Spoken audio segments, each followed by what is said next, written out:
주신 말씀 보겠습니다. 계시록 1장 4절부터 7절까지입니다. 계시록 1장 4절부터 7절까지 말씀을 같이 합독합니다. 요한은 아시아에 있는 7 교회에 편지하노니 이제도 계시고 전에도 계시고 장차 오실 이와 그 보좌 앞에 7 영과 또 충성된 증인으로 죽은 자들 가운데서 먼저 나시고 땅의 임금들의 머리가 되신 예수 그리스도로 말미암아 은혜와 평강이 너희에게 있기를 원하노라. 우리를 사랑하사 그의 피로 우리 죄에서 우리를 해방하시고 그 아버지 하나님을 위하여 우리를 나라와 제사장으로 삼으신 그에게 영광과 능력이 세세토록 있기를 원하노라. 아멘. 볼지어다 구름을 타고 오시리라. 각인의 눈이 그를 보겠고 그를 찌른 자들도 볼 터이요 땅에 있는 모든 족속이 그를 인하여 애곡하리니 그러하리라. 아멘. 오늘 주신 말씀을 통해서 세상을 위한 제사장 교회 이런 제목으로 말씀을 선포하도록 하겠습니다. 오늘 주신 말씀은 이제 사도 요한이 반모섬이라는 곳에 이제 주님 믿는다는 이유로 그 한 가지 이유로 유배가 되어서 이 고난을 당하고 있을 때입니다. 그때 이 사도 요한에게 하나님께서 계시와 환상을 보여주시고 이제 앞으로 장차 되어질 주님께서 재림하실 때까지 되어질 모든 일들을 이렇게 보이셨죠. 그래서 그러한 일들을 보이시기 전에 그것들을 누구에게 전해서 알리라고 하느냐? 아시아에 있는 7 교회에 전해서 알리라고 합니다. 그래서 4절 보면 요한은 아시아에 있는 7 교회에 편지하노니 이제도 계시고 전에도 계시고 장차 오실 이와 그 보좌 앞에 7 영과. 그래서 이 아시아에 있는 7 교회, 그래서 에베소, 서마나, 서마나 교회, 버가모 교회, 두아디라 교회, 사데교회, 빌라델비아 교회, 마지막 라오디게아 교회, 7 교회죠. 이 7 교회가 지금의 터키 지역이죠. 그 지역에 이때에도 7 교회가 다 실제로 있었던 교회입니다.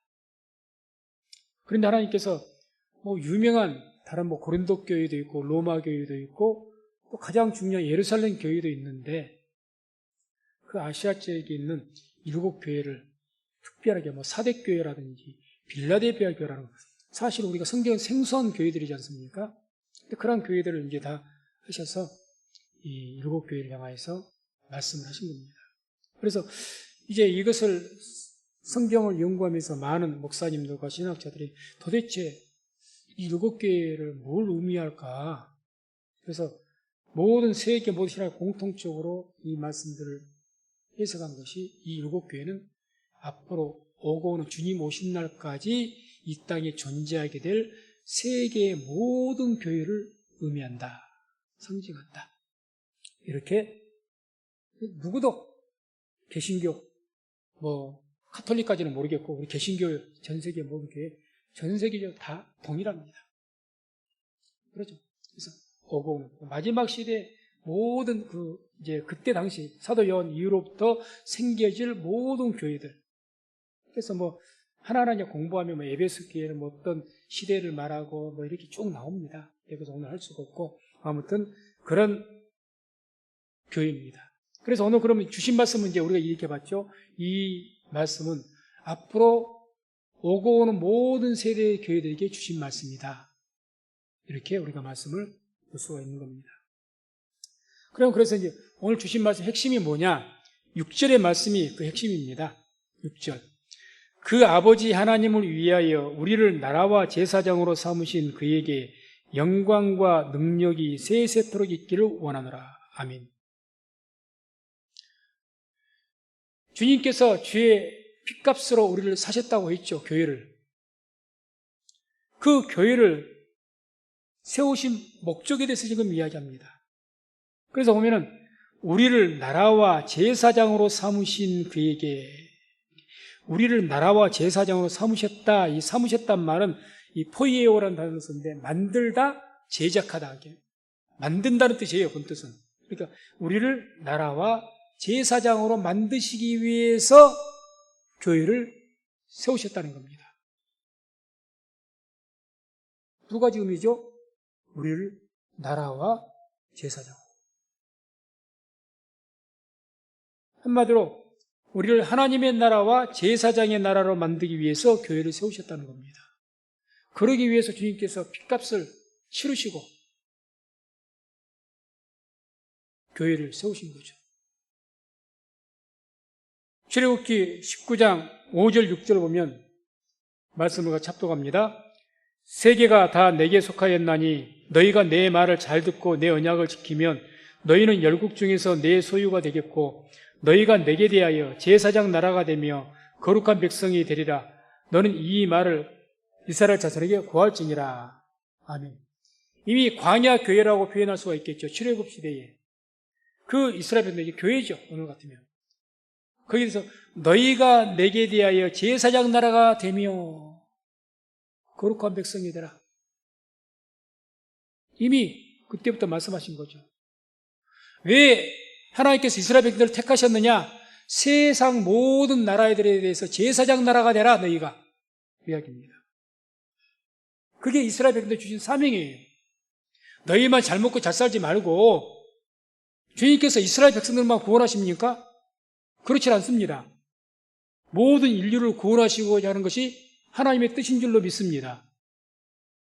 인류를 구원하기 위해서 제사장의 나라로 누구로 택하셨느냐? 이스라엘 택하신 거예요. 내가 너희를 택해서 이렇게 구원한 것은 이유가 뭐냐? 너희만 복받고 잘 살란 것이 아니라 너희가 제사장의 나라가 되어서 세상 나라를 구원하기 위해서 세우셨다는 것이죠. 그래서 우리가 잘 아는 말씀이 또 나옵니다. 베드로전서 2장 9절 이런 말씀이 나오죠. 오직 너희는 택하신 족속이요 왕같은 제사장들이요 거룩한 나라요 그의 소유된 백성이니 이는 너희를 어두운 데서 불러내어 그의 기이한 빛에 들어가게 하신 자의 아름다운 덕을 선전하게 하려 하십니다. 아멘. 너희는 택하신 족속이요 왕같은 제사장들이요 거룩한 나라요. 교회를 향해서 이야기하신 것 아닙니까? 성경에서 너희라고 이렇게 복수로 이야기했을 때는 교회를 이야기한 개인을 말한 게 아니에요.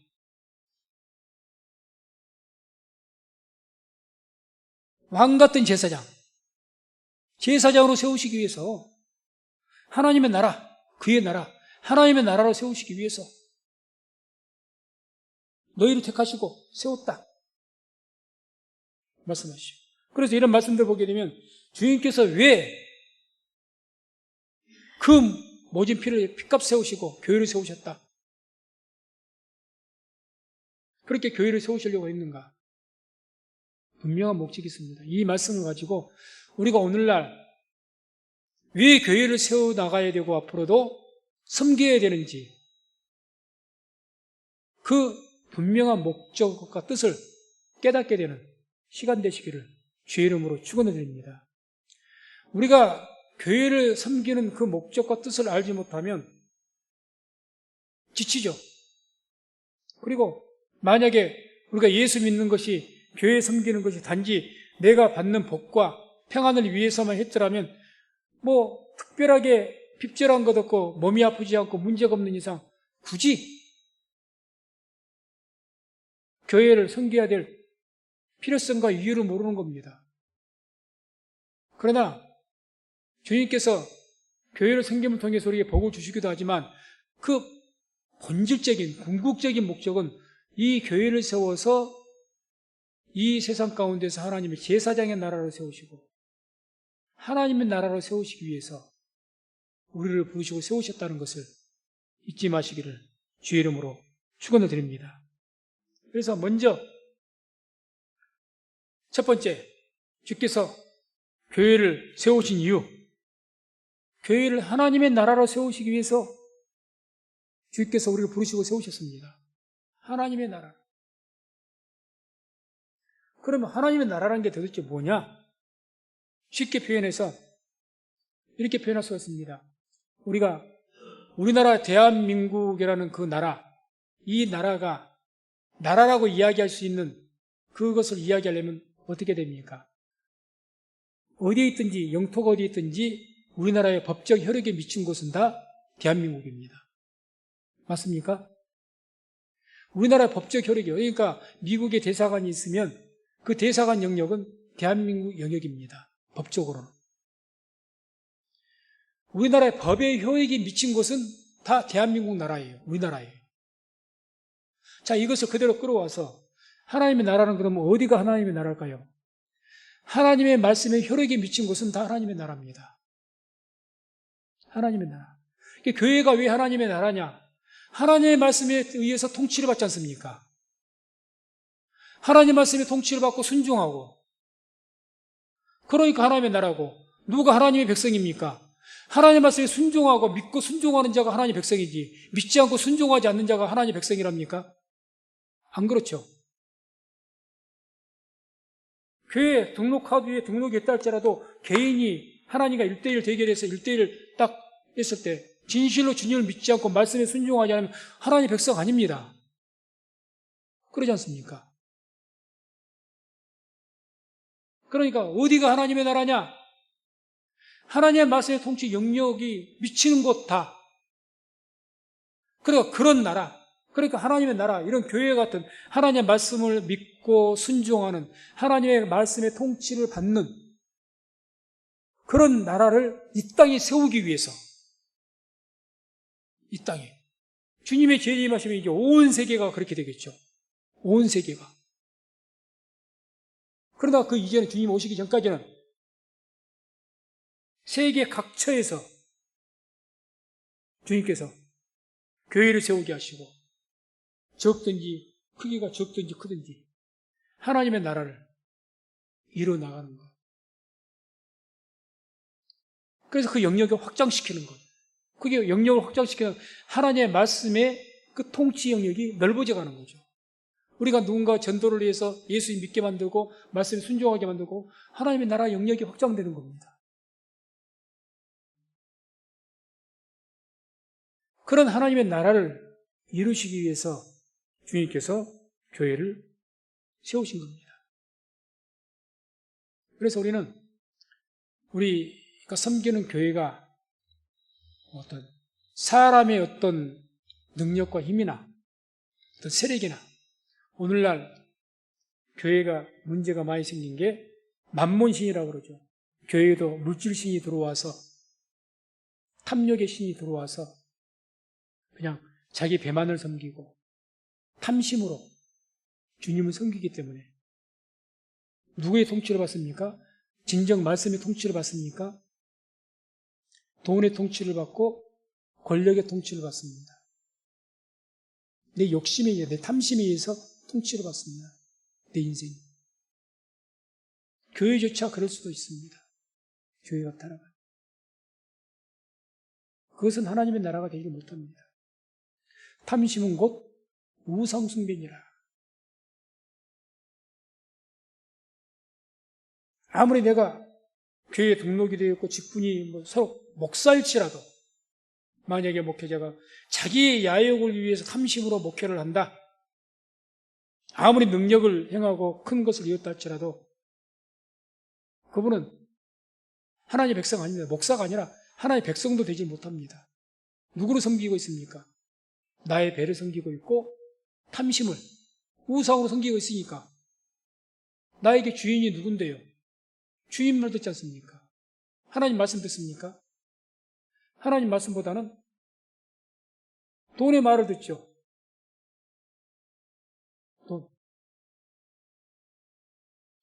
돈에 손해볼 것 같으면 순종하는 것은 뒤로 후순위로 밀려나지 않습니까? 주님께서는 너희는 먼저 그의 나라와 그의 의를 구하라, 분명히 말씀하셨는데 항상 후순위로 밀려나가죠. 그러면 그것은 온전한 하나님의 나라가 되지 못하는 겁니다.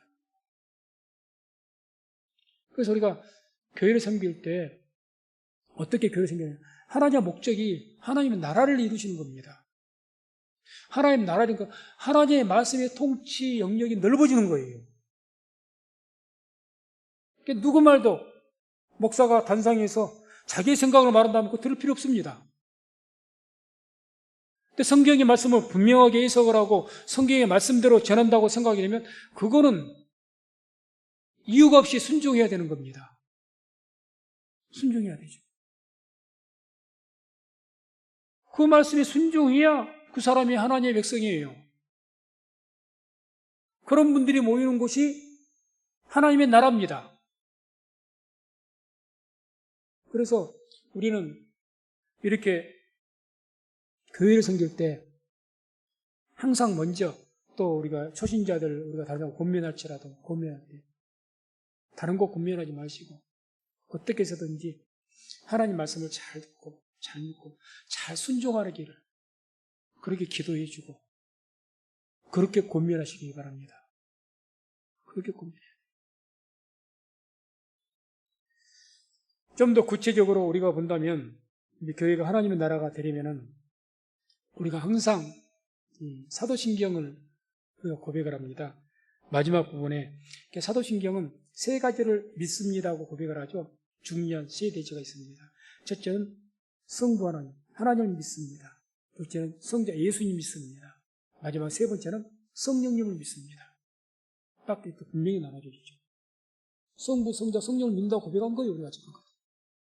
그 성령을 믿습니다는 그 부분에서 제가 읽어드리면 성령을 믿으며 거룩한 공교회와 성도의 교제와 죄를 용서받는 것과 몸의 부활과 영생을 믿습니다. 이렇게 우리가 지금 고백하고 있습니다. 예배 때마다 성령을 믿으며 중요한 부분이 거룩한 공교회와 이거 좀 이렇게 말하면 거룩한 공교회를 믿는다는 겁니다. 거룩한 공교회에 뭘 믿는다는 것이냐? 거룩한 공교회를 통해서 성령이 역사하신다는 것을 믿습니다. 이야기. 바꿔 말하면 거룩한 공교회가 아닌 것은 성령이 역사하지 않습니다. 이 말입니다. 전제 조건이 뭡니까? 성령의 역사를 믿는데 교회에 대해서는 거룩한 공교회, 교회가 거룩한 공교회가 되어졌을 때에 그 거룩한 공교회에 성령이 역사하실 것입니다. 그것을 우리는 믿습니다. 그 말씀이에요. 그럼 우리가 거룩한 공교회가 되어진 것이 진정한 하나님의 나라가 되는 겁니다. 하나님의 나라는 당연히 거룩한 공교회죠. 자, 거룩한 공교회를 또 쉽게 이해하기 위해서 우리가 세상에는 공기업과 사기업이 있습니다. 공기업은 어떤 것을 공기업이라고 합니까? 국가 정부에서 관리하는 회사죠. 한전이나 이런데. 그런데 사장을 어디에서 앉힙니까? 대표를. 국가에서 앉힙니다. 사기업이 아니니까. 그래서 이 공기업은 국가에서 관리를 해요. 그냥 누구 일 개인이 거기에서 주식이 많고 돈이 많은 사람들이 마음대로 이거 못합니다. 공기업은. 국가가 관리를 해요. 공교회도 마찬가지입니다. 공교회가 되기 위해서는 개개인 성도 몇 명이 목사가 교회에서 조금 능력이 나타나갖고 카리스마가 좀 있고 있다 성도를 많이 따른다 해서 다수의 성도가 반대하는데 그 목사가 몇몇을 중심으로 해서 그냥 교회를 마음대로 좌지우지하겠다. 이것은 공교회가 아닙니다. 사적인 교회가 되는 거죠. 그건 공교회가 아니에요. 공교회가 되기 위해서는 결코 반대의 말로 한다면 교회가 사적인 교회가 안 돼야 됩니다. 사적인 교회. 고린도 교회가 참 문제가 많았죠. 고린도 교회가 4개파로 나눴습니다. 여러 번 말씀드렸지만 그리스도파, 게바파, 이렇게 베드로파, 바울파, 아볼로파 4개파로 성도가 몇 분이나 됐는지는 나도 모르겠지만 고대에 이렇게 많지 않았다는데 많아봐야 5, 60명도 안 됐다는데 파벌이 4개입니다. 파벌이. 우리말 당파 싸움이 굉장히 심했던 곳이 고린도 교회가 말도 많고 탈도 많고 문제도 많았던 교회가 고린도 교회입니다. 고린도 전서후서를 한번 읽어보세요. 얼마나 많은, 내가 쭉 봐서 열 몇 가지가 문제가. 파벌이 많았어요. 그래서 사도 바울이 그 고린도 교회에 너무너무 안타까운 마음에 그 교회의 어떤 문제 해결해 보려고 보냈던 편지, 기도하며 성령의 감동으로 보냈던 편지가 고린도 전서잖아요. 고린도 후서고. 고린도 전서 11장 18절 20절 보면 이런 말씀이 나옵니다. 함께 또 말씀 하나 또 갑니다. 첫째는 너희가 교회에 모일 때에 너희 중에 분쟁이 있다함을 듣고 대강 민노니 너희 중에 편당이 있어야 너희 중에 옳다 인정함을 받을 자들이 나타나게 되리라. 그런즉 너희가 함께 모여서 주의 만찬을 먹을 수 없으니, 그렇게 편당이 나눠져 갖고 그렇게 해가지고 무슨 너희가 주의 만찬을 먹을 자격이 있느냐? 그 이야기죠. 편당. 당연히 이런 거. 케바파에 있지, 심지어는 그리스도파가 있으니까, 그리스도파가 제일 셌는지는 모르겠지만 바울파가 있고 아볼로파가 있고 한 교회가 시끄러운 거죠. 다 자기들, 우리는 수석 사도가 베드로니까 베드로를 지지하면서 우리끼리 뭉치자. 한 교회에서 우리가 친하니까 우리끼리 뭉치자. 이게 고린도 교회에 있습니다. 가장 많은 문제가 일어났고 심각한 문제들, 오늘날 모든 교회에서 볼 수 있는 그런 문제가 다 드러나죠. 고린도 교회. 교회의 문제 살펴보려면 이 고린도 전서를 읽어보면 나옵니다.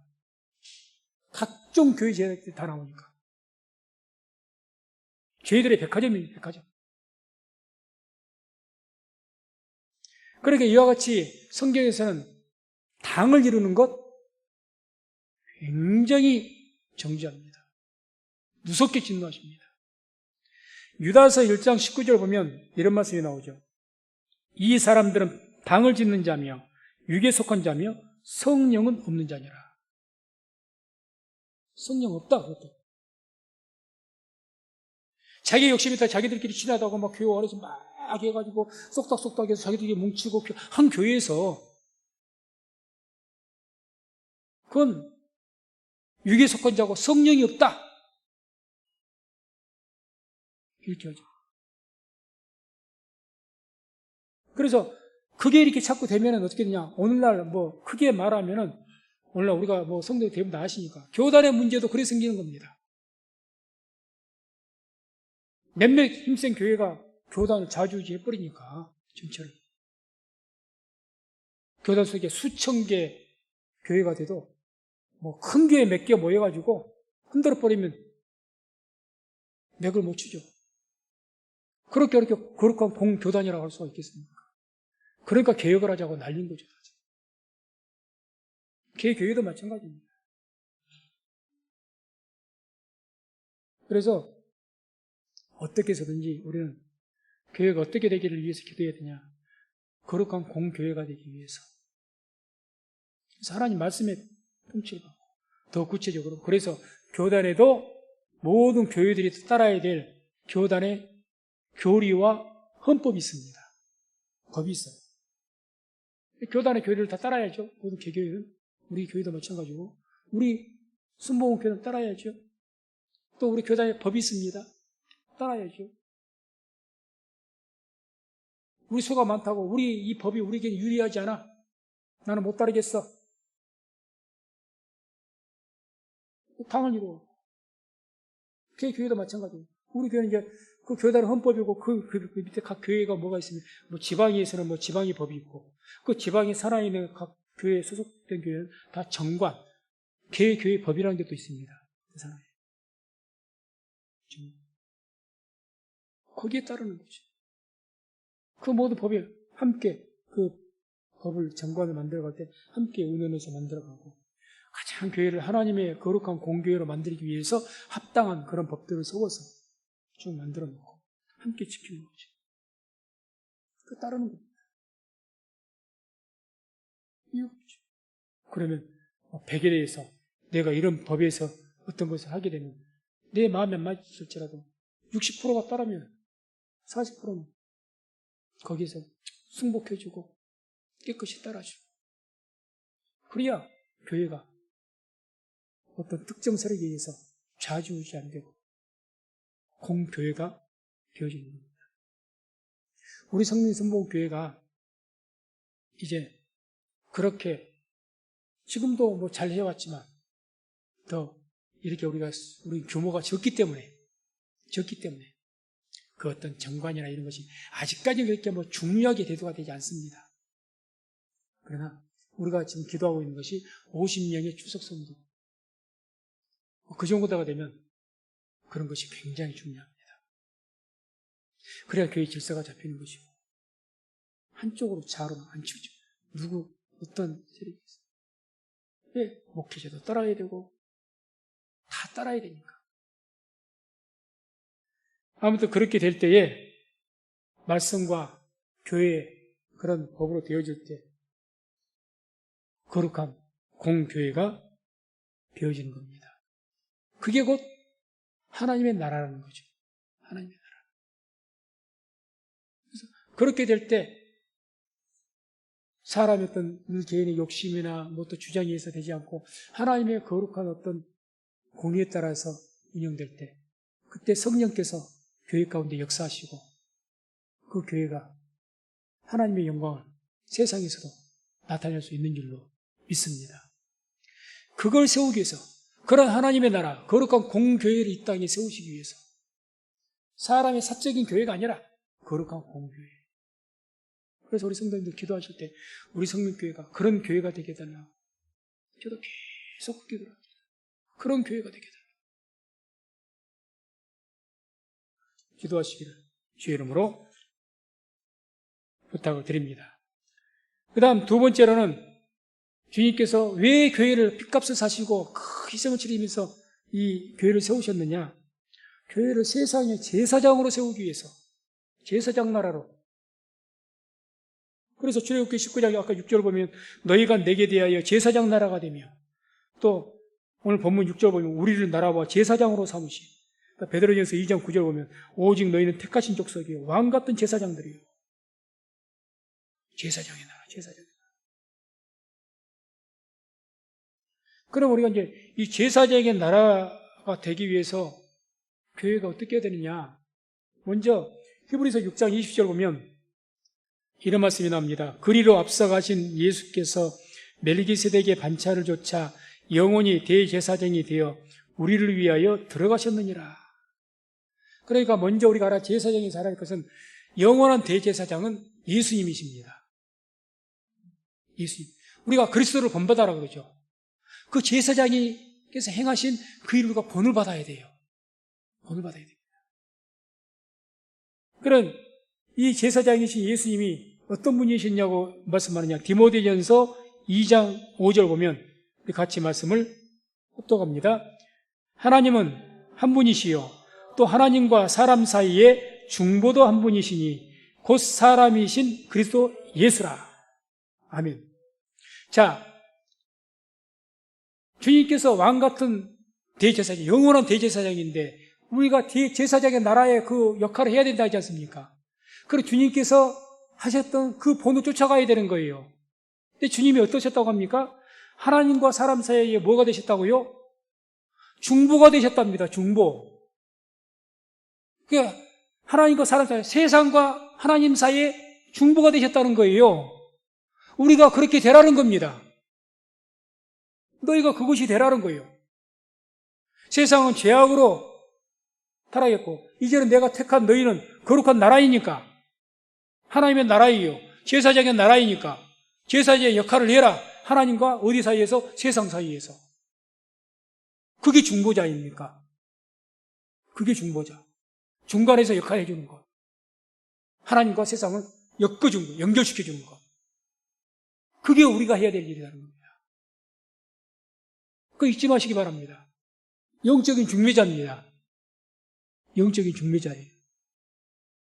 영적으로, 상징적으로 어떻게 표현합니까? 교회를 신부로, 예수님을 신랑으로, 하나님을 신랑으로, 하나님을 우리 신부인 우리 교회와 묶어주기 위해서 누가 중보가 되셨습니까? 영원한 예수님이 중보가 되셨고 이제 우리가 이 세상 이 세상을 하나님과 연결시키기 위해서 교회가 중매자가 되어야 되는 거예요. 그걸 하기 위해서 복음을 전하는 것이고 그걸 하기 위해서 섬기는 겁니다. 단순히 우리가 구제사업하지 않은 것이 아니에요. 본 목적은 뭡니까? 그런 것들을 통해서 하나님과 연결시켜 주려고 궁극적인 목적은 그거예요. 먼저 필요한 것은 빵이니까 빵을 주지만 우리의 본심은 뭡니까? 기도하면서 빵 주고 끝나는 것이 아니고 목적은 하나님과 연결시키는 거죠. 그 역할을 해야 되는 것이 교회라는 거죠. 이게 지상사명이죠. 지상사명.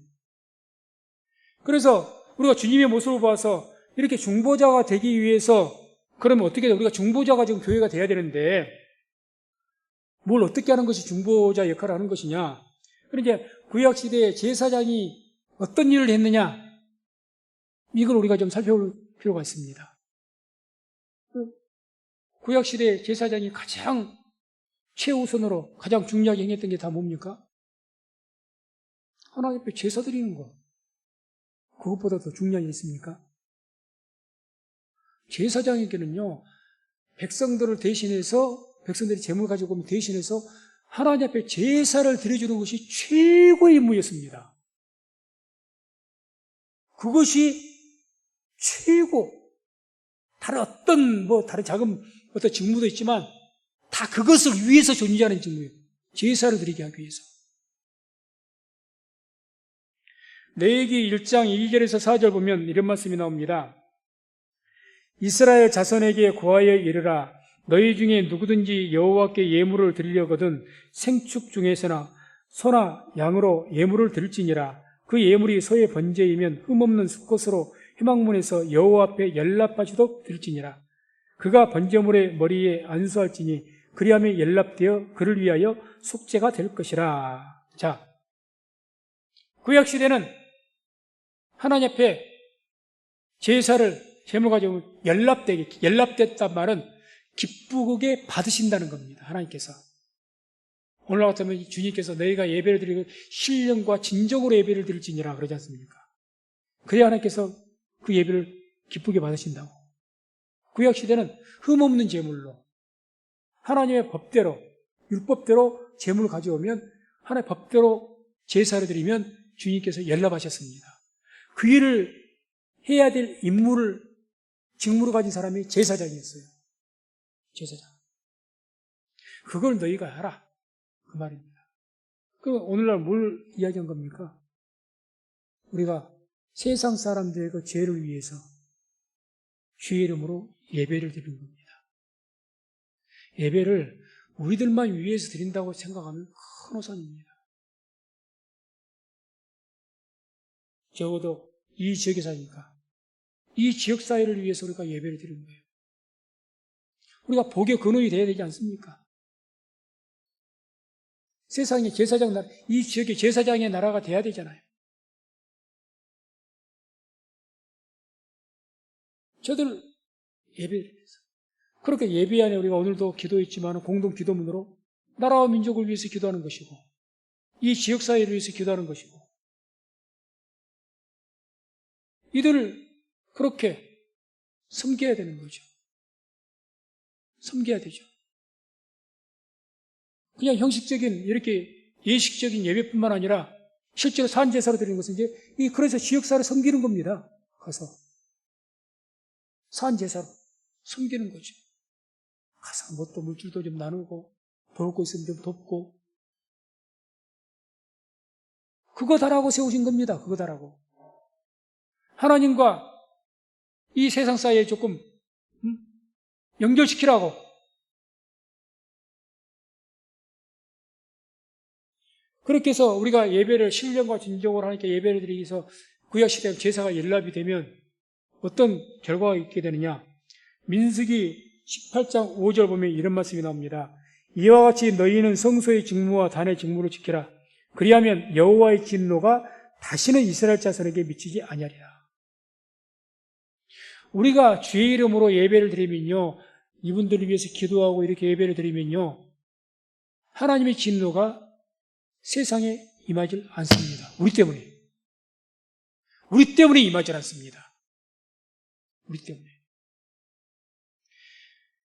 출애굽 때 하기 전에 이스라엘 백성들이 애굽의 고센 땅에 있을 때 그 많은 재앙들이 나타났을 때, 특별히 유월절 때, 그 유월절 피가 바른 문설주와 인방에 들어갔을 때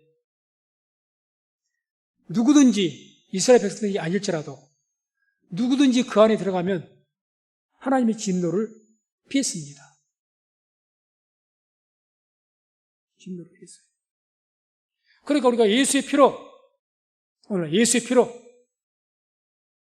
하나님을 예배하는 거죠. 그리고 기도하고. 그래서 이 지역사회를 우리가 기도하면서 이 지역사회를 항상 기도하면서 나라와 민족을 위해서 기도하면서 예배드리는 것은 나라와 민족을 위해서 예배하는 것이고 이 지역사회를 위해서 예배를 드리는 것입니다. 우리 자신들에게도 위해서도 예배를 드리지만 그렇게 되는 거예요. 그걸 하라는 이야기입니다. 그걸 먼저 목적으로 먼저 그의 나라와 의를 구하라. 우리 자신들 먼저 보다는 내 자신 복받는 것, 내 사업 잘 되는 것, 내가 그것보다 먼저 뭘 구해라고 합니까? 너희 교회 잘 되고 숫자 많아지고 부흥되는 것, 그것보다 더 먼저 뭘 구하라는 겁니까? 나라와 민족을 위해서 그런 것들을 먼저 구하라는 거죠.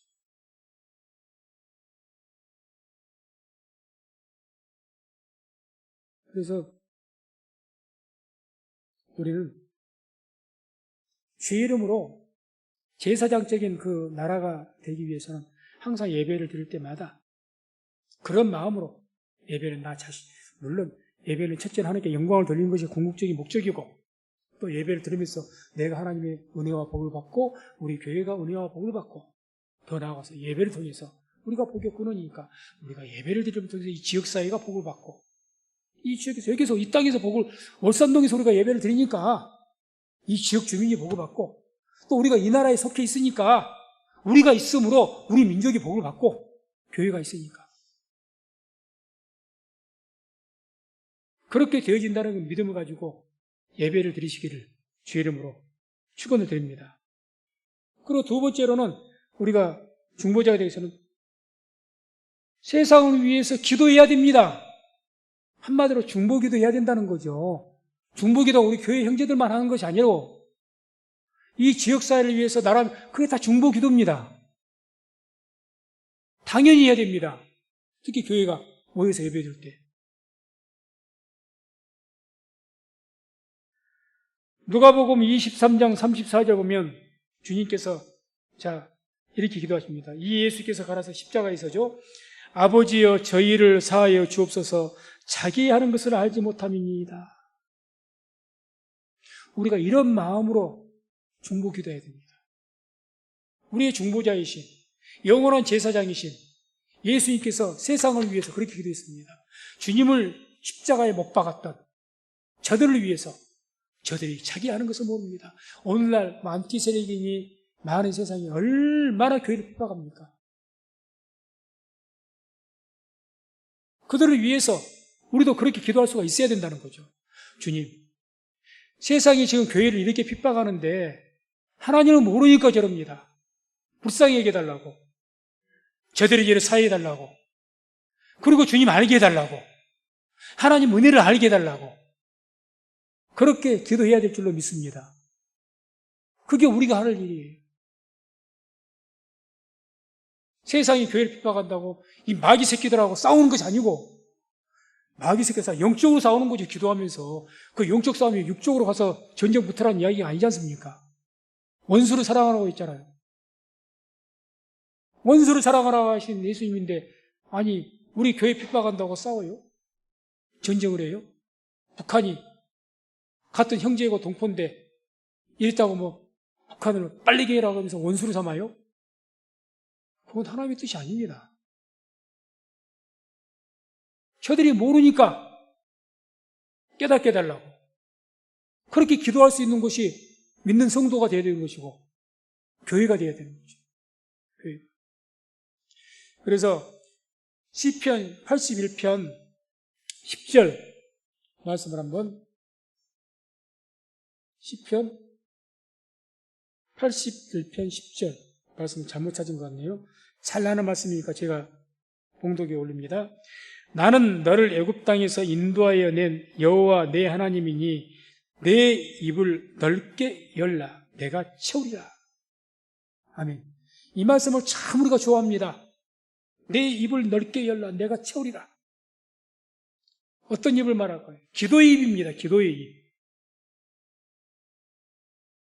자, 우리가 기도의 입을 열 때 내 욕심도 입을 열지 마십시오. 기도의 차원을 좀 높이십시오. 그게 입을 넓게 연 겁니다. 주님, 내 새끼 잘 되게 해주세요. 내 사업, 내 장사 잘 되게 해주세요. 내 복 받게 해주세요. 이건 입이 요만한 겁니다. 요만한 게 뱁새 입이에요. 뱁새 입. 황새같이 확 이렇게 열기 위해서는 나라와 민족을 위해서 기도하는 것이 그렇게 큰 입입니다. 그렇게 입을 열라는 거예요. 그렇게 입을 열라는 겁니다. 제사장의 나라로 세우셨는데 왜 세우셨겠습니까? 세상을 위해 세우셨는데 날마다 기도하는 것이 고저 그래야 내 자식이고 내 삶이고 좀 더 나가면 나하고 친한 사람이고 우리 교회 사람이고 우리 교회고 많은 분들이 말해 한국 교회가 문제다. 개신교회가 문제다. 왜 문제냐? 너무너무 개교회주의다. 연합을 안 하려고 해요. 연합을 안 하려고 그래요. 그냥 우리 교회.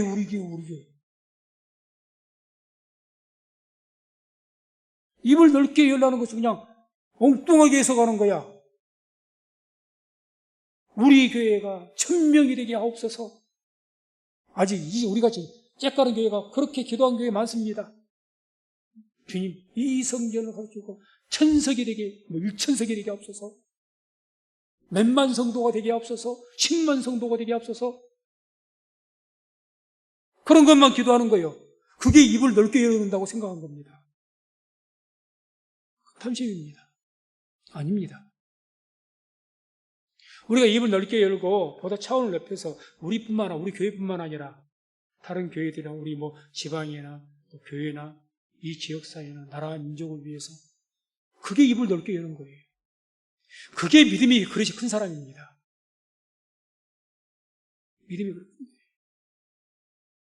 그러니까 이렇게 이런 신앙 갖지 못하면 잘못하면 예수를 믿는 신앙이 탐심의 신앙이 돼가지고 우상 숭배하고 똑같습니다. 우상 숭배자가 다 그렇죠. 사실 우상 숭배자들도 때로는 그냥 나라와 민족을 위해서 연불한다고 연불하지 않습니까? 우상들도 그렇게 해요. 우상들도. 그래서 기도의 그릇을 키우시기 바랍니다. 그래야 우리 믿음이 성장합니다. 우리의 마음의 영역도 커집니다. 커지는 거예요. 나만 바라보면 사람이 그 믿음이 요만해집니다. 지만 보니까 아는 것이 나하고 나 주위밖에 없어. 이웃도 없고 뭣도 없어. 내가 바라보고 기도하면서 보는 만큼 눈이 넓어지고 마음이 넓어지고 믿음이 넓어지는 겁니다. 기도가 넓어지죠. 그래서 교회는 세상을 위해서 예배를 드리고 기도하는 것이 교회의 의무고 사명입니다. 그것을 위해서 우리가 좀 섬기는 겁니다. 그것을 위해서 교회를 세워야 되고 섬겨야 되고 그게 하나님의 뜻이고 그래서 오늘 본문의 6절에 가장 중요한 말씀 그 아버지 하나님을 위해서 우리를 나라와 제사장으로 삼으시 누구를 위해서 세우셨다고요? 우리를 나라와 제사장으로 하나님을 위해서 하나님의 영광을 우리가 그토록 자랑하는 하나님의 영광을 위해서 하나님의 영광을 위해서 뭘 해야 되느냐? 우리 성립교회가 하나님의 나라가 됩니다. 나라가 그게 하나님께 영광을 돌리는 거예요. 우리 성민순복교회가 제사장의 나라가 되어야 됩니다. 그래야 하나님께 영광을 돌리는 교회가 되는 거예요. 그래서 우리 성민순복교회가 이와 같이 비록 규모는 적습니다. 그러나 우리가 입을 넓게 열고 믿음을 크게 열고 비전을 그렇게 가지고 기도하면서 예배드리면서 나가다 보면 또 그에 걸맞게 주님께서 보낼 자를 보내시고 채울 자를 채우셔서 교회 또한 부흥을 시키시고 함께 하실 줄로 믿습니다. 그래서 그러한 우리 성민순복교회가 되시는 은혜가 있기를 주의 이름으로 축원을 드립니다.